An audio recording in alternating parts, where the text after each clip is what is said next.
Hello, and welcome to Cuphead. This is a run-and-gun, boss-centric game developed by Studio MDHR. The game released on September 29th of 2017, and its success can be credited to its hand-drawn, 30s cartoon-inspired animation and its difficulty. But more than that, what keeps people playing is the thrilling music of Cuphead. Everything in Cuphead has music. Cutscenes, tutorials, menus, shops, stages, levels, and every boss has their own unique track as well. Soundtrack-wise, if you name it, Cuphead has a song for it. As the game develops and you progress further into the Inkwell Isles, the music starts to build off previous sections and develop a new meaning to the story and the player.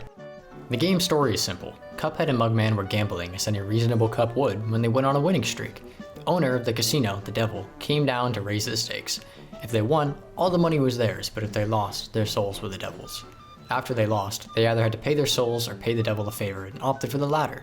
The devil demanded that they collect the debt and that other people owe the devil and revisit him to repay their own debt. The debt that the devil wants you to collect is a soul contract obtained after defeating a boss. Thus, the plot is developed. You must go from boss to boss in order to repay the devil and either kick his ass or join him in his evil ways. Choosing to kick his ass gives you the hardest fight with the best music that makes this fight feel so right. The music intensifies this fight with its intense, non-predictable melodies perfect for battle music. But before we start analyzing each boss, I want to clarify the purpose of music in games, specifically in Cuphead.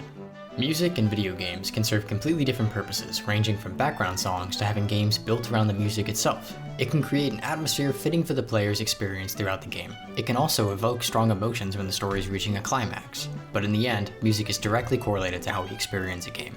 There's calming elevator-like music for storefronts and tremendous soundscapes for giant bosses, so for a game like Cuphead, music is very important. Tim Summers, the author of the book titled Pixel Soundtracks, Exploring Video Game Music Through 20 Games, goes in great depth about the purpose of boss battle music in Chapter 8 of his book. He says music enhances battles by adding to the sense of importance, providing information to the player, and articulating the winning and losing.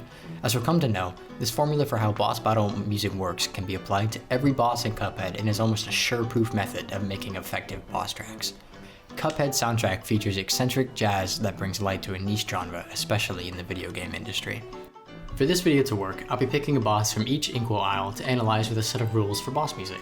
I've recently met with my jazz band professor, Dr. Abby Brown, via personal interview, and together we established 4 rules to determine if a soundtrack is working alongside the gameplay of the boss. The first rule, is the song thematically fitting? Is the song from the time period of the game, or does it at least sound like it would be from the time period? Next, is the music in the foreground or the background of the experience? Does the song fall behind the sound effects? Does it get lost in the visuals? Third, does the song add or take away from the general intensity of the fight? What's causing the intensity to change? Rapid BPM, weird polyrhythmic percussion, overstimulation? Lastly, does the track aesthetically match the setting of the boss fight? Does it match the boss's vibe and personality? If not, then how else is the piece of music connected to the boss? All of these questions combined answer the general question of how effective a soundtrack is at immersing the audience into the game. Well, enough said, let's get into the battle. The first stop on our soul-collecting rampage is Ribby and Croaks, 2 gangster-like frogs on Inkwell Isle 1. Their fight takes place in some sort of casino smoke bar when you can see the servers going past with drinks on their trays. To go further into that cliche, Ribby and Croaks turn into slot machines during their last phase. Of course, the soundtrack adds to the fight, but what is the soundtrack doing by itself? I had Dr. Brown listen to this track blind, and then with the gameplay to see if there were any differences. First, she thought the track matched the 20s, 30s, and 40s style jazz, meaning it was time-wise correct. Interestingly, she noted that she heard bubble-like sound effects, but regardless, she states that the music is in the foreground. The music feels important, it feels urgent, the stakes are high, and the near 160 BPM is adding to it. When I showed her the visuals for this fight, it was almost a day and night difference. She noted that the song perfectly fits the gangster, smoky, speakeasy vibe, and mentioned a trumpet riff that caught her attention. Funnily enough, this trumpet line is almost a sure-proof way of knowing if you're beating the boss fast enough for the S rank. It'll always play right as it transitions to the second phase.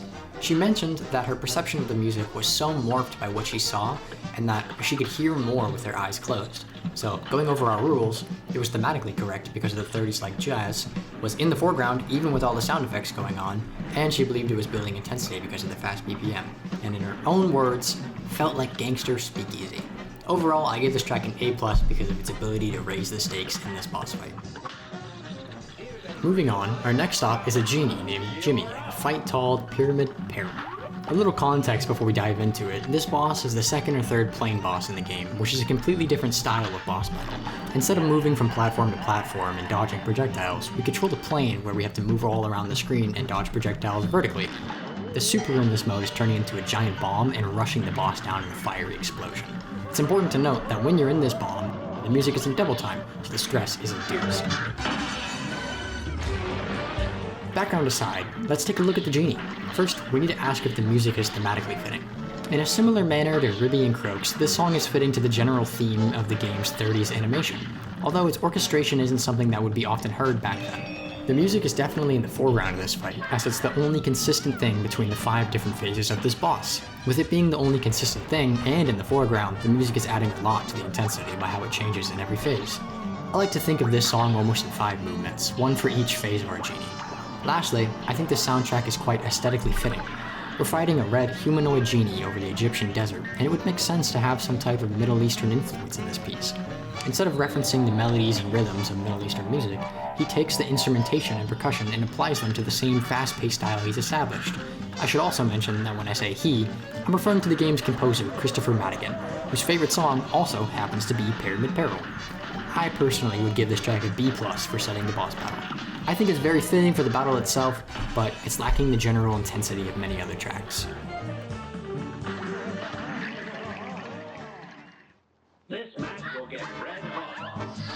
Going from one plane boss to another, we're greeted with what many players consider the hardest boss in Cuphead, Dr. Kahl's robot. Welcome to Junkyard Jive, a brass-heavy bebop-like song with the fastest BPM in the game. There's a lot to unpack in this fight visually and in the soundscape. First, as a subtle flex, I want to mention the recording you're seeing is my first try. Anyways, moving on to the analysis, I had Dr. Brown take a look at this piece too, as again, it is a lot to unpack. On her blind listen, she mentioned that this track felt like a full and complete jazz track, and not like normal video game music. She said the song sounded like the player was chasing something, and mentioned it could have something to do with the punchy, stabbing-like staccato accents on the melody line. The notes are almost hard to place on the beat. It's sporadic, chaotic, and adds so much to the boss. Going on to our 4 questions, let's think of this as thematically fitting. Purely based on the fast bebop-like BPM, we could confidently say this track resides more towards the 50s-60s era, but still works perfectly in the game. Next, we both agreed it's quite the foreground song. There's so much happening visually that it's easier to focus on the music than the projectiles, but since the music is chaotic and in the foreground, it's ramping up the intensity. Not to mention that the timing of this track is almost 210 BPM. After showing her the boss battle, I asked her the final question: does this boss fit aesthetically?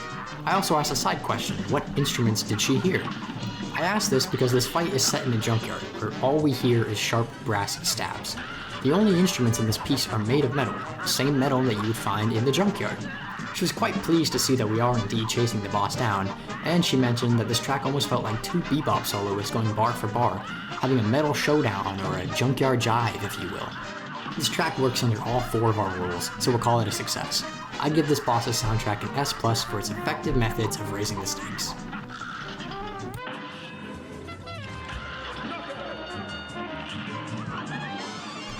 Well, that concludes our boss rush, but I do have one more boss that I want to talk about, the devil himself.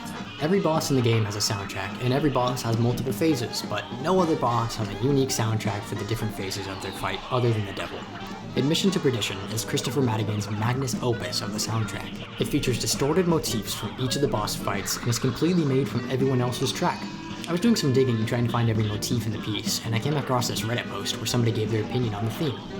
They believed that Admission to Perdition was the souls of each boss cheering Cuphead and Mugman on as they take on the grand evil of this world. Aesthetically, that's the most fitting soundtrack in the entire game. The man who sits on the throne and collects souls from everyone below him is completely made from those beneath him. It's almost saying you can't get to the top without stepping on other people to get there. It's thematically fitting because it's made up of other songs that we already determined were of the time period. It's clearly in the foreground with its distinct rhythms, and it's adding to the intensity by raising the stakes by reminding the player how far they've come in their journey.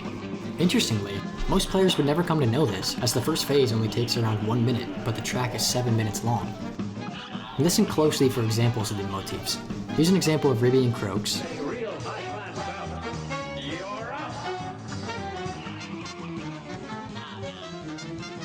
Here's an example of Pyramid Peril.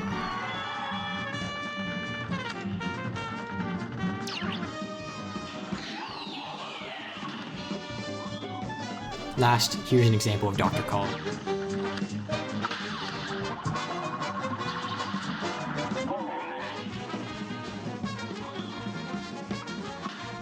Overall, Cuphead's boss tracks compete with the game's visuals for the spotlight, but remain a key element to the game's success. Cuphead shed light on jazz, specifically how and why jazz music helps dramatize games. It creates fast and unpredictable rhythms that coexist with the overstimulating projectiles to create an unforgettable experience for the player and the listener. This formula for boss music can be applied to other boss game genres, like roguelikes and souls-likes. I'm Jack, and I'd like to thank you for watching this video. It's been a lot of fun to produce and edit, and has been a lot of time in the making as well. So, without further ado, if you liked that video, make sure to smash that subscribe button.